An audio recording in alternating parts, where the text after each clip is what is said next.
Look, it's all zeros. 0% financing, 0% down, 0% repairs and labor costs for 10 years. Experience the premier difference today. Financing is available with approved credit. Offer expires 9/30/2024. Premier Heating and Air is offering system checkups. Heat or AC, your choice, $49.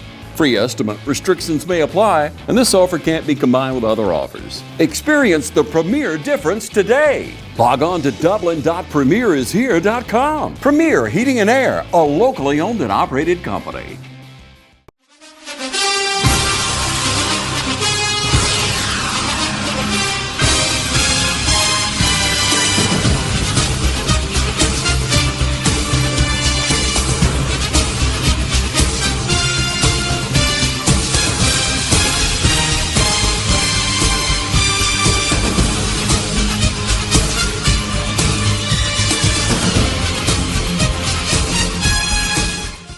Hello, football fans, and welcome to this week's Coaches Show. I'm your host, Michael Maffett, here with Coach Bruce Lane. And Coach, we were back at home. It was third weekend in a row that we were here at home. I think what started out earlier in the week, the boys were real excited. They were coming off 2 wins. They probably got a little out over their skis, is what I think. They had a little bit of false energy, maybe. I don't know the word, but they just kind of never got going Friday night, and that's kind of what we saw. Was a very, very sloppy game. The score ended up 21-7, but you can really call it 14-7 because I feel like you gave them the last 7 just to get the ball back. But it was a very sloppy night. Well, it was. We didn't play our best. I think Southland was a much better team than I think folks gave them credit for. They had played probably one of the toughest schedules, but we had our chances. We could, had an opportunity right before the half and didn't get any points. And then we came back and, most of what happened that caused us not to be successful was self-inflicted. Right. And those are the kind of things that you hope by game 8 you're not doing. And, those are things I really believe if we played that team 10 times, we'd win more than we'd lose against them. But on that particular night, they made the plays when they needed to make them, and we came up just a little short. From where I was sitting, it looked we lost a battle on the line of scrimmage on both sides of the ball that night. They had some misdirection plays, running plays that gave us a fit pretty much all night. They did. I think we were back in that mode that we were a couple of weeks ago against Central Fellowship Bend, but not break most of the night. And then, as you pointed out, scores 14-7. We've got them down at they're controlling the ball, and they end up scoring on a sneak. We had 1 timeout left. If we take the penalty, then we never get the ball back. Correct. And we weren't playing to make the score look better. Maybe we should with, this max press stuff that we deal with, right. But we were trying to win, and I do think our kids appreciated that. And I will say that I thought our kids battled, all night long. 100%. And, so that's encouraging, but, as we said, this is a process. It's a learning process. The week before we played well in finishing a game, and this week, in the second half, we didn't play quite as well. It was 0-0 at the half, and anybody's ball game, and actually come back and take a 7-6 lead, and then make a couple of critical mistakes in the third quarter. Right. And that kind of sealed the deal for us, third and fourth quarter. You pulled out the week before with CFCA, and the third quarter kind of got a little weird that game too, and you saw them come out and really take advantage of us in the third quarter, and they had a really good running back, number 1, really elusive, very shifty. I thought the young man had a really good game, ran the ball hard, because they really didn't do a whole lot in the passing game. It was mainly on the ground. Right, and I think, as we move forward the next couple of weeks, we're going to see that as most of these teams are more of a ground attack. This week's a little bit more of a single wing. Next week's going to be a little bit more of the Paul Johnson triple option. So, we've got to play a little bit better up front. But, to hold them to 14 points, create a turnover, and give yourself a chance when we were up 7-6, and then we have a critical series of plays there that I think really hurt us momentum-wise. But, you know, that's what happened, and we just have to learn from it and go on and try and get better. Right. The only thing, if you look back, there's a period right there toward the end of the game, 3 minutes left, maybe 2.5. We got 4th and long. Did you ever think about punting the football? Certainly, I'm not questioning. No, I think, probably, not probably, I told our coaches that, you know, where we were in that long situation, we probably should have punted the football with 3 timeouts left, but the way they'd moved the ball, you never know if you're going to get it back. So it was kind of a 50-50, but I think if I had to do it over again, I would have punted the football and given ourselves a chance and made them run some plays. But, you know, so, and that's what I said after the game to our kids, you know. We all, you know, didn't give our best effort. I wish I had coached a little bit better and prepared a little bit better. And, you know, that's what we went back to the drawing board after the game. And, you know, this week we're going to have a very significant test, but I believe in our kids. Right. And I believe that they'll come out and fight hard for us. Well, you could see it on their face, you know, as you huddled up at the end of the game like you always do. You could see how you know, dejected those young men were, and, you know, for all the right reasons, you know, they care. You can see when a football team really has bought in, and because of you and your coaching staff, those kids have definitely bought in, and you could see it on their face. Well, we love those kids, and not just as football players, and that's what we tried to tell them after the game, that their identity to us is not just based on what they do on Friday nights. And it does mean something to those kids. These kids have really bought in, and they've done everything we've asked them to do. So it hurts to see those looks on those faces as well, and you feel like you've let them down a little bit. And but they're resilient. They came back on Monday, had a good practice, and there's still a lot of football left to be played. No doubt. All right, Coach, we're going to take a break, say thanks to our sponsors. Without them, this show is not possible. We'll be right back. Hi, I'm Patsy McLendon. I am here to talk to you about Tyler Jackson. He's running for sheriff 2024 for Lawrence County. I am voting for him, and I really, really, really would like for y'all to meet Tyler, get to know Tyler, and think about voting for him for sheriff for 2024. I think he'll do a great job for Lawrence County, the people of Lawrence County, whether it's east side, west side, south side. If you really like to get to know him, call him. He'll come meet you and talk to you and tell you all his plans. I've known him for over 10 years. He worked with me. He is just a really fair, honest, safe, nice person, great family man. If you have any questions, you can ask me about him, but I'd really like for y'all to think about voting for him, because I think we need a change, and I think he'll give us the change. Paid for by the committee to elect Tyler Jackson, Sheriff of Lawrence County.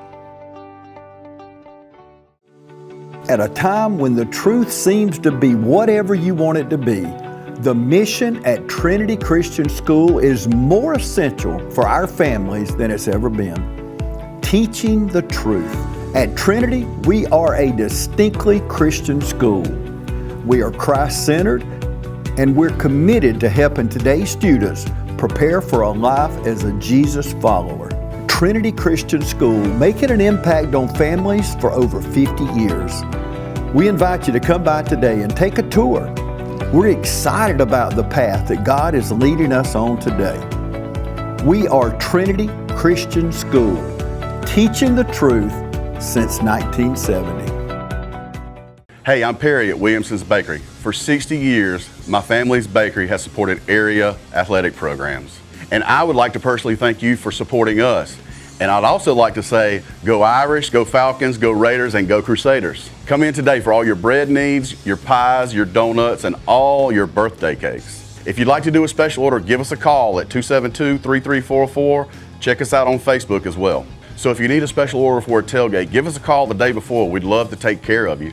So call or come by today. We're located at 1634 Veterans Boulevard, or you can call us at 478-272-3344, or you can catch us on Facebook. Williamson's Bakery, waking and baking since 1965.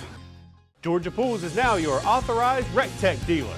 Summer's here and the temperature's rising, so make a big splash with friends and family now with a pool from Georgia Pools. Or relax in a luxurious hot tub or sauna.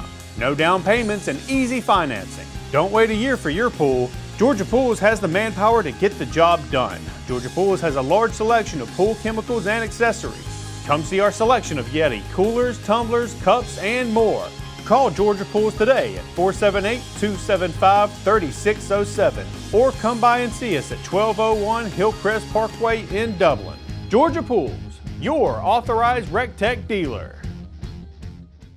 All right, so Southland won the toss and deferred, and we elected to receive. We start the game off, get a nice return by Asher out to about the 35, 36 yard line. Start there. So offensively, we come out and again have a lot of success running buck sweep here. Had a penalty on first down that kind of hurt us a little bit, and we end up, that's Wade Register again, end up punting the ball. Wade comes on and knocks it down through the end zone. He averaged over 55 yards a punt on 3 punts, so definitely doing a great job there. Defensively, a lot of hats. Cam Shepard on the initial hit. Cody Register. We get the ball back here in the first quarter again. There's Wade coming up the middle on a was designed to be off tackle, ends up making a cutback, picking up a first down. Again, we stall a little bit, and Cody flips the field for us again. Guy misplays the punt, and we get down there, miss a couple of tackles, but still, have them inside the 20-yard line. So I think that was a 60-plus yard punt. Back on defense, big play over there by Wade and Cruz Giles coming up on a third down stop. Later, again, Cody and just a host of Crusaders in there making that play. Defense played well. It's really a 14-7 game. The scoreboard's going to read 21-7, but we let them score to get the ball back. Again, good defense. Didn't give up the big play this week, so that was something we were excited about, seeing a lot more defensive highlights this week. They pick up a little yardage on us on the drive here in the second quarter. Actually, there was a penalty on that play that led to that play being brought back, had a holding call.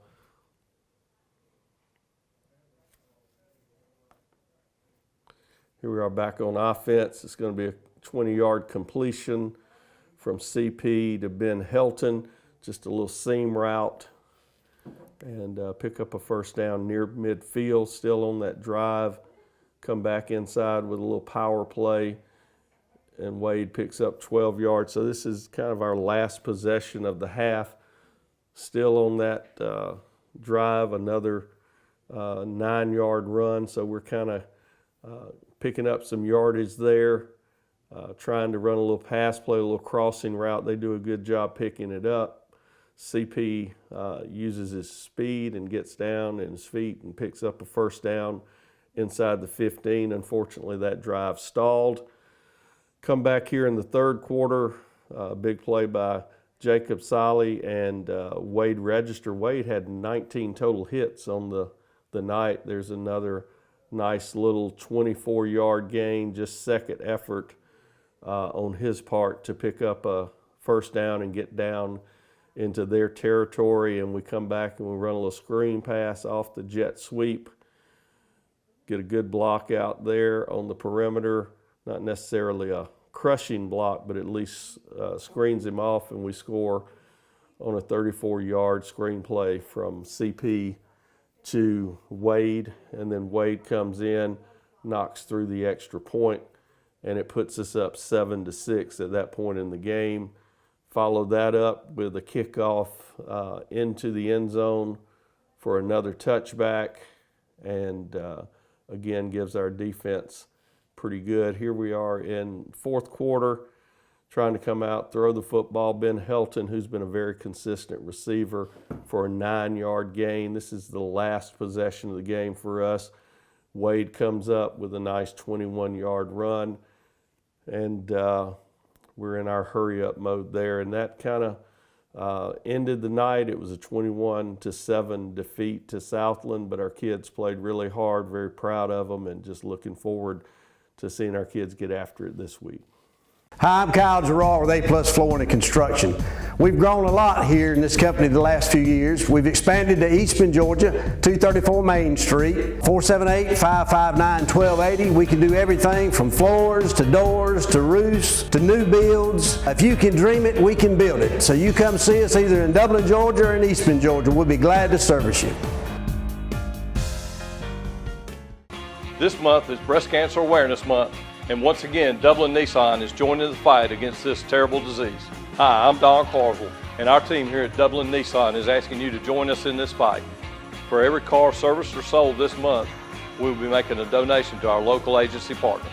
So come on by and pick out a new Nissan, like the Rogue or all-new 2025 Kicks, or something from our pre-owned collection.